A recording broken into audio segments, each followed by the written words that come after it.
হাওয়ার শেষের মিষ্টি মুখের হাদিসটাও তো মানো, শুধু হক কথাটা উচ্চ স্বরে বলতে পারো না। আরে বাড়ির কথা কি ভুলে গেছেন? হাও বলতে পারো না। অন্যায় দেখে বারুদ হয়ে জ্বলতে পারো না।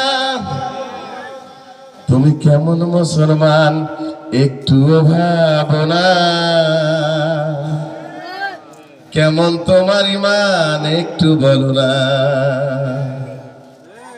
সুধীজন, আজকের রং কি রণাঙ্গন সঙ্গীত শিল্প গোষ্ঠীর আয়োজিত তো তাফসিরুল কোরআন মাহফিল, যেহেতু কোরআনের কথা হয়েছে, সভাপতি বিশেষ অতিথি যারা শিল্পী এসেছেন আপনাদেরকে হেদায়েত নিয়ে যাবেন, ওরা দিয়ে যাবে। যারা আসতে পারেননি তারা হলো কপাল পোড়া মানুষ এলাকার। শুনে রাখেন, যদি ওই এলাকার গান হতো তাহলে ঠিকই এই প্যান্ডেল ভরে যেত।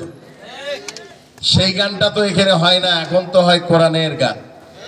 যার জন্য ঢোল তবলার যদি বাজনা হতো, ওই ঘাগট নদীর ওখানে যদি ক্যাসিনো পার্টি হতো তাহলে লক্ষ মানুষ জনতার টিকিট কেটে গিয়ে ওখানে ক্যাসিনো দেখতে পারতেন।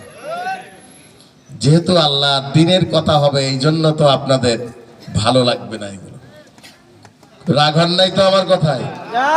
অত্র এলাকায় তো দেখছি অনেক ঘনবসতি, কিন্তু যুবকরা এসেছে অল্প বয়সী, কারো 12 বছর, কারো 14 বছর, হাইস্ট 15-16 বছর।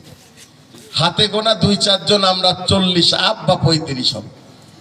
মানে আমাদের কবরে যেতে হবে, আপনাদের আর যাওয়া লাগবে না। কথা বলেন না কেন? প্রতিদিন প্রোগ্রাম চলছে।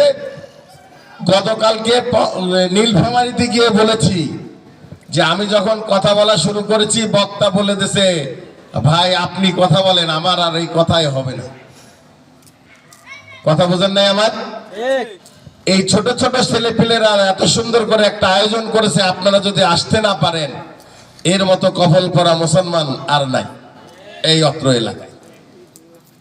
আমি চলে গেছিলাম, আবার ব্যাক করে আসছি।